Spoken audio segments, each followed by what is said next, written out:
은혜가 풍성하신 하나님 아버지, 오늘도 우리 중앙대학교의 모든 어린이들과 함께 신령과 진정으로 하나님께 예배드립니다. 하나님, 저희들의 모든 마음을 다하여서 이 시간 정말 말씀 가운데 집중하며 아버지 찬양 가운데 주님을 전심으로 바라볼 수 있도록 하나님, 저희들의 마음을 붙들어 주세요. 주님께서 기뻐하시는 시간 되기를 간절히 원합니다. 감사드리며 예수님의 이름으로 기도합니다. 아멘.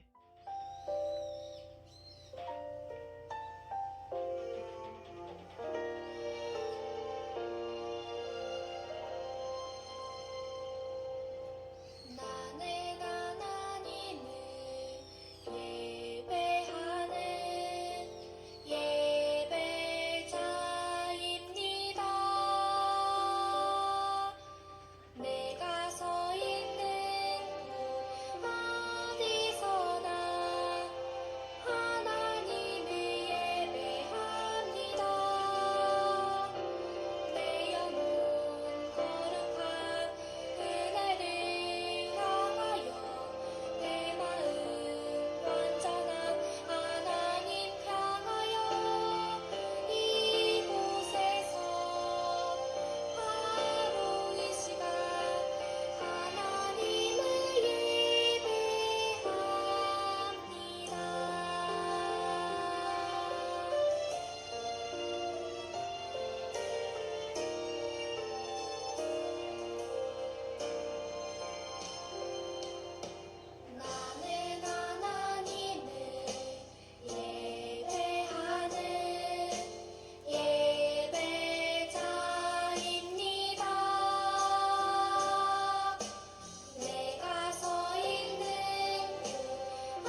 르호보암은 강한 왕이 되고 나라도 견고하게 세웠습니다. 그러자 온 이스라엘 백성은 여호와의 가르침을 저버리기 시작했습니다. 르호보암이 왕으로 있은 지 5년째 되던 해에 이집트의 왕 시삭이 예루살렘에 쳐들어왔습니다.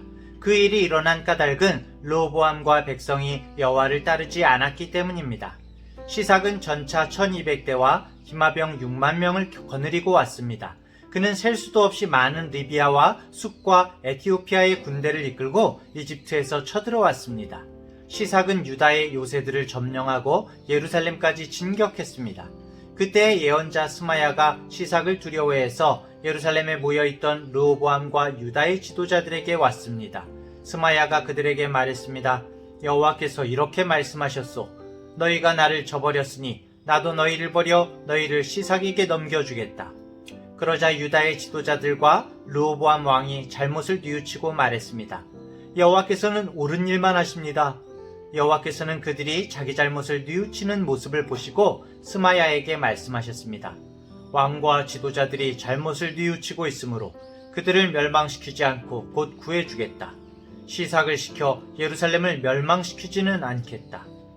그러나 예루살렘 백성은 시삭의 종이 될 것이다. 그래야 그들은 나를 섬기는 것과 다른 나라의 왕들을 섬기는 것이 어떻게 다른지 알게 될 것이다. 이집트의 왕 시삭은 예루살렘을 공격하여 여호와의 성전과 왕궁에서 보물을 빼앗아갔습니다. 그는 하나도 남김없이 다 털어갔습니다. 솔로몬이 만든 금방패까지 다 가져갔습니다. 그래서 르호보암 왕은 금방패 대신에 놋방패를 만들어서 왕궁 문을 지키는 사람들에게 주었습니다. 왕이 여호와의 성전에 들어갈 때마다 경호원들이 그 방패들을 가지고 갔다가 일이 끝나면 다시 경호실에 놓아두었습니다. 르호보암이 잘못을 뉘우치자 여호와께서 분노를 거두셨습니다.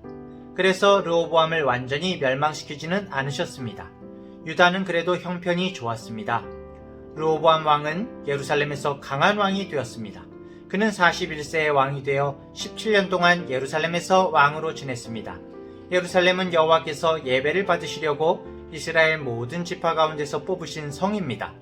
르호보암의 어머니는 암몬 사람 나아마입니다. 르호보암은 무슨 일을 할 때든지 여호와의 뜻을 여쭈어 보지 않고 악한 일을 했습니다. 르호보암이 한 일은 처음부터 끝까지 예언자 스마야와 선견자 이또가 쓴 역사책에 적혀 있습니다. 르호보암과 여로보암 사이에는 늘 전쟁이 있었습니다. 르호보암이 죽어 다윗성에 묻히고 르호보암의 아들 아비야가 왕이 되었습니다.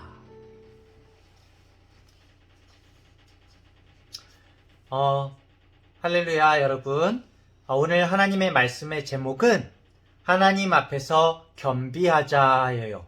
겸비하자? 무슨 말일까요? 네, 이따가 말씀드릴게요. 자, 오늘 역대하, 우리가 역대하를 보고 있죠? 예, 많이 어렵고 생소하겠지만 여러분들 집중해서 하나님의 말씀을 잘 듣길 바래요. 역대하서 10장에서 오늘 우리가 읽은 이 본문인 12장까지는 솔로몬의 아들인 유다왕 르호보암에 대해서 내용이 나오고 있어요. 솔로몬 왕이 죽었어요. 지혜로운 왕 솔로몬 왕도 결국에는 죽었네요. 솔로몬 왕이 죽고 르호보암 왕 때에 일어났던 가장 중요한 일이 뭘까요?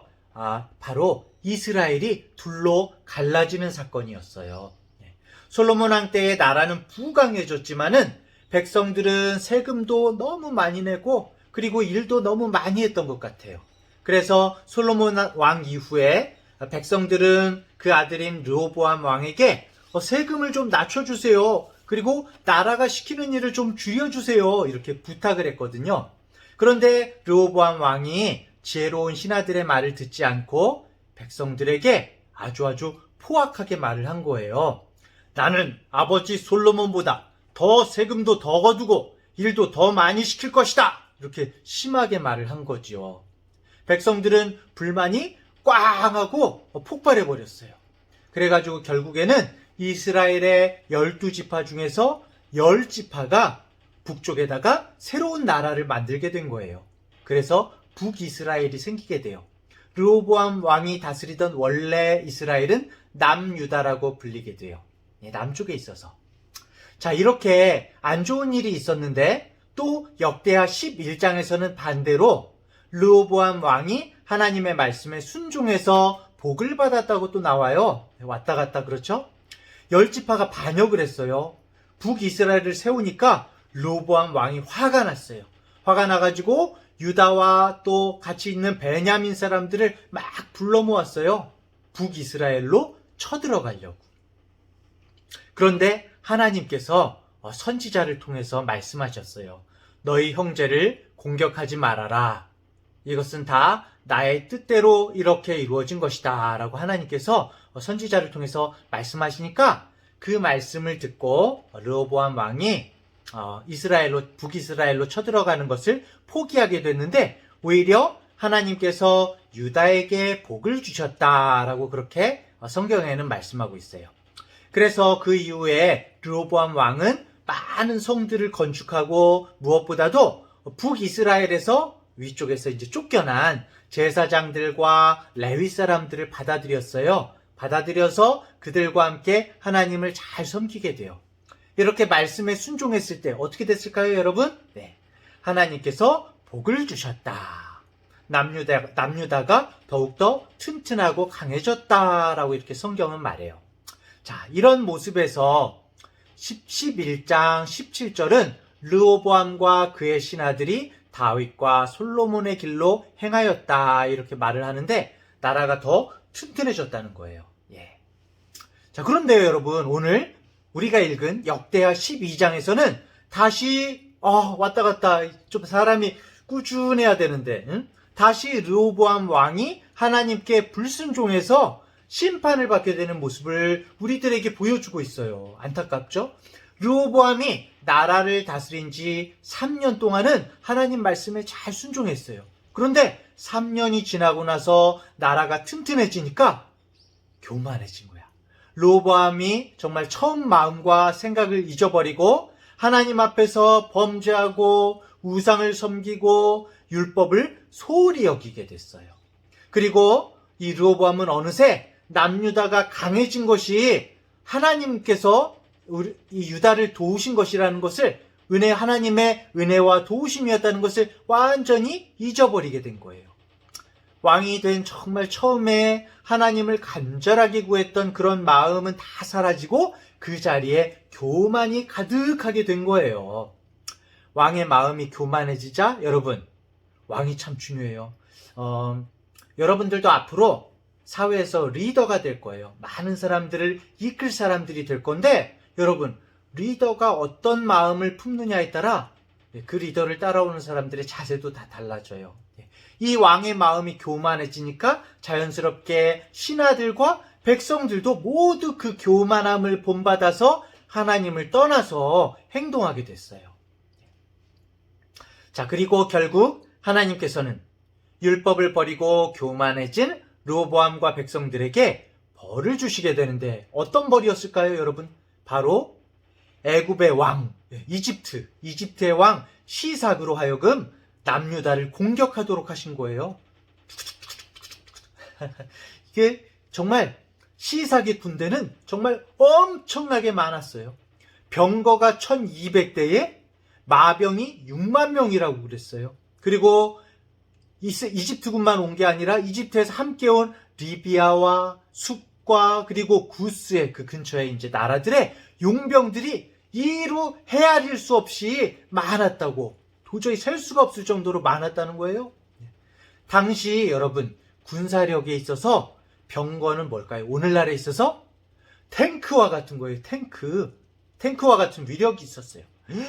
그 탱크가 1200대가 넘는 병거가 평원에서 일제히 달려오는 것을 한번 상상해 보세요, 여러분. 상상만 해도 엄청나죠? 게다가 말을 탄 병사들은 오늘날로 말하면 뭘까요? 네. 어마어마한 무기를 가진 특수부대예요. 네.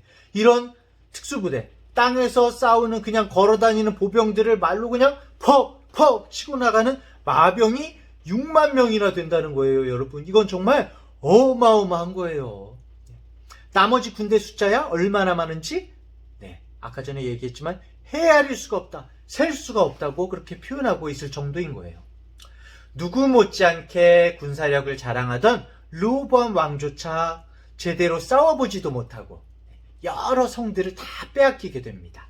그리고 이건 정말 아무리 군사 준비를 방비를 꾸준히 했어도 남유다가 감히 대적할 수 있는 수준이 아니었어요. 이집트 왕 시삭은 순식간에 유다의 견고한 성읍들을 다 빼앗고 예루살렘 바로 앞까지 쳐들어왔어요. 그때까지 르호보암과 모든 신하들은 예루살렘 성 안에서 이걸 어떡하지? 그러면서 어찌할 바를 모르고 발을 동동 구르고 있었어요. 자, 그러자 이번에도 스마야 선지자가 나타났어요. 그리고 하나님의 말씀을 전했는데 12장 5절에 보면은 우리가 아까 읽은 것과 다르게 이번엔 제가 개역개정으로 읽어볼게요. 그때 유다 방백들이 시삭의 일로 예루살렘에 모였는지라 선지자 스마야가 르호보암과 방백들에게 나와 이르되 여호와께서 이같이 말씀하시기를 너희가 나를 버렸으므로 나도 너희를 버려 시삭의 손에 넘겼노라 하셨다 한지라. 이렇게 나와요. 여러분, 하나님께서는 이런 일들이 왜 일어나게 되었는지를 르호보암과 신하들에게 알려주셨어요. 이 모든 문제의 원인은 바로 르호보암과 백성들이 교만해서, 그렇죠? 하나님과 하나님의 말씀을 버렸기 때문이에요. 자, 그러자 이 말씀을 들은 르호보암과 신하들은 어떻게 했을까요? 6절에 보면 개역개정으로 제가 읽어볼게요. 이에 이스라엘 방백들과 왕이 스스로 겸비하여 이르되 여호와는 의로우시다 하매. 이렇게 나오고 있어요. 여러분, 제가 개역개정으로 읽은 이유는 바로 여기에 특별한 말, 겸비하여라는 말이 나오기 때문이에요. 르호보암과 신하들은 하나님의 말씀을 들은 후에 겸비했다고 나와요. 겸비하였다고 6절에도 나오고 7절에도 나오고 12절에도 나오고 4번이나 말하고 있어요. 도대체 이 겸비했다는 말이 무슨 말일까요? 여기서 겸비했다는 것은 여러 가지를 잘 갖추었다, 모든 것을 잘 갖추었다는 겸비가 아니라 겸손하게 자기를 낮추었다는 것을 말하는 거예요. 르호보암과 신하들은 겸손하게 자기를 낮추면서 여호와는 의로우십니다 라고 그렇게 고백했어요. 무슨 말이냐면은 이 말은 하나님 말씀이 다 맞습니다. 이렇게 된 것이 모두 다 우리들 때문입니다 라면서 하나님 앞에 고백하고 회개한 거예요. 이렇게 겸비한 것입니다. 또 성경에서 겸비했다는 말은 겸손하게 자기 자신을 낮춘다는 말과 더불어서 한 가지 뜻이 또 있어요. 뭐냐면은 바로 하나님을 의식한다는 거예요. 그전에는 하나님이 내 옆에 계신지 아닌지 모르고 있다가 하나님께서 진짜 바로 여기 계시구나 라는 것을 깨달은 거예요. 그게 바로 겸비한 거예요. 내가 하나님 앞에, 여러분, 내가 하나님 앞에 있다는 것을 확실하게 깨닫는 것. 우리가 정말 하나님이 내 앞에 계시다고 확실히 알고 있으면 여러분, 우리가 죄를 지을 수 있을까요? 하나님께서 여기 바로 계신데 거짓말을 할 수 있을까요? 친구랑 싸울 수 있을까요? 바로 여기서 하나님이 보고 계신데 남의 물건을 훔칠 수 있을까요? 안 좋은 생각을 할 수 있을까요? 하나님께서 모두 다 보고 계신데 그럴 수가 없죠. 하나님을 의식하게 되면은 하나님 앞에서 함부로 행할 수가 없죠. 바로 겸비한 것입니다. 자, 이렇게 겸손하게 자기를 낮추고 하나님께서 바로 앞에 계심을 생각하면서 회개하는 르호보암과 신하들의 모습을 보신 하나님께서는 자비를 베푸셔서 구원의 길을 열어주세요. 르호보암이 시삭에게 항복해요. 항복해서 이집트 왕인 시삭을 섬기게 됐지만, 하지만은 예루살렘이 완전히 멸망하게 되지는 않게 하신 거예요. 애굽 왕, 이집트 왕 시삭이 예루살렘 성에 들어와서 성전에 있는 모든 왕궁의 보물들을 다 빼앗아가기는 하지만 하나님께서 약속하신 대로 예루살렘 성이 무너지지 않고 또 백성들이 생명을 온전히 보존할 수 있도록 그렇게 지켜주시게 돼요. 하나님께서 이렇게 르호보암과 백성들을 구원해 주신 것은 하나님께서 솔로몬하고도 맺은 언약, 약속이 있으셨기 때문인데요. 역대하 7장 14절에 보면 이렇게 나와 있어요. 내 이름으로 일컫는 내 백성이 그들의 악한 길에서 떠나 스스로 낮추고 겸비한 거죠. 기도하여서 내 얼굴을 찾으면 하나님을 계심을 안다는 거예요. 의식한다는 거예요. 겸비한다는 것이죠. 그렇게 찾으면 내가 하늘에서 듣고 그들의 죄를 사하고 그들의 땅을 고칠지라 라고 나와요. 여러분, 하나님이 우리들에게 바라시는 모습은 바로 겸비함이에요. 겸비한 것. 우리가 정말 회개하고 스스로를 낮추고 하나님 제가 잘못했습니다. 하나님의 얼굴을 찾는 거예요. 하나님이 바로 여기 계시다는 것을 내가 아는 거예요, 여러분. 하나님께서는 겸손하게 스스로를 낮추는 사람들을 바라보시면서 그들을 용서하시고 구원해 주신다고 약속하셨어요. 르호보암이 교만했을 때 하나님의 은혜가 백성들에게 흘러가지 못했죠? 하지만 르호보암이 하나님의 말씀을 듣고 겸손하게 자기 자신을 낮췄을 때 어떻게 됐을까요? 하나님의 정말 부족한 르호보암이지만 르호보암을 통해서 하나님의 은혜가 흘러가게 돼요. 르호보암이 그렇게 회개함으로써 많은 사람들을 살리게 돼요. 이렇게 하나님 앞에서 겸손하면서 스스로를 낮추는 사람을 하나님께서는 은혜의 통로로 사용하세요. 우리 예수님께서는 우리에게 은혜의 통로가 되셨어요. 여러분, 우리 예수님은 하나님이시면서도 자신을 낮추셨죠. 겸손하게 스스로를 낮추셨어요. 바울이 빌립보서 2장 5절부터 8절에 말했는데요. 너희 안에 이 마음을 품으라. 곧 그리스도 예수의 마음이니 그는 근본 하나님의 본체시나 하나님이시지만 하나님과 동등됨을 취할 것으로 여기지 아니하시고 오히려 자기를 비워 종의 형체를 가지사 사람들과 같이 되셨고 사람의 모양으로 나타나사 자기를 낮추시고 죽기까지 복종하셨으니 곧 십자가에 죽으심이라. 이렇게 말씀하고 있어요. 우리 예수님께서는 우리들을 위해서 정말 겸비하셨어요. 우리 모두 하나님 앞에서 정말 겸비해야 돼요. 예수님께서는 하나님 앞에서 자신을 낮추시되 죽기까지 복종하셨어요. 우리가 예수님의 마음을 품을 수 있기를 바라요. 하나님께서는 그런 예수님을 어떻게 하셨죠? 3일 만에 다시 살아나게 하시고 예수님을 통해서 모든 사람들을 구원하셨어요. 하나님 앞에서 겸손하게 스스로를 낮추고 우리의 모든 것이 하나님으로부터 온 것이라고 우리가 인정하고 하루하루 살아가면은 오늘도 하나님께서는 우리를 붙잡아 주세요. 우리에게 넘치는 은혜와 주님께서 영원한 영생의 길로 우리들을 인도해 주세요. 오늘도 우리는 말씀을 읽죠? 기도도 합니다. 주님을 바라보고 주님을 위해 산다고 말을 해요, 우리들도. 하지만 내가 정말 하나님 앞에서 겸비한 사람인지 여러분 우리 같이 목사님도 그렇고 여러분도 그렇고 한번 돌아봤으면 좋겠어요. 오늘도 우리 모두 주님을 향해 깨어있도록 겸손하게 기도하는 우리들이 되길 바라요. 자, 다시 한 번만 정리해 볼까요? 오늘 본문은 오늘 성경은 우리들에게 어떤 말씀을 하셨죠? 첫 번째, 단순하게 죄를 지으면 하나님이 심판하시죠. 두 번째, 비록 우리가 죄를 지었다고 해도 우리가 회개하면 하나님께서 은혜를 베푸시고 용서해 주신다는 거죠. 그리고 세 번째로는 그러니까 우리가 평상시에 어떻게 해야 되겠어요? 하나님 앞에서 겸비해야 되는데 겸비한 것에 두 가지 뜻이 있다고 했죠? 겸비는 자신을 낮추고 교만하지 않는 것. 그리고 두 번째는 하나님께서 내 앞에 계심을 항상 생각하는 것이라고 말했어요.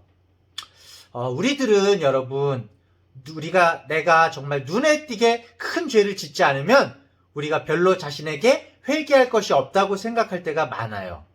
우리들은 회개하라는 말을 들으면은 그냥 정말 맞아 그렇게 우리가 그렇게 생각하기보다는 의뢰 그냥 교회에서 하는 말이지 회개하라는 말 너무 많이 듣는 것 같아 이렇게 생각하는 경우가 많은 것 같아요. 하지만 이런 우리들이 빠질 수 있는 가장 여러분 큰 영적인 잘못은 뭐냐면요, 바로 우리가 죄를 짓는 것보다도 죄를 짓는데도 불구하고 내가 회개할 것이 없다고 생각하는 것.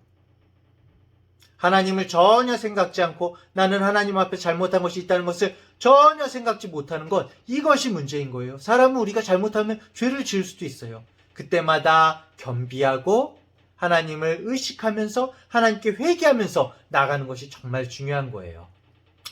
하나님 앞에서 우리 사랑하는 중앙대학교의 우리 어린이 여러분, 정말 교만하지 않고 겸비한 어린이들 되길 바랍니다. 잘못했을 때 즉시 인정하고 회개합시다.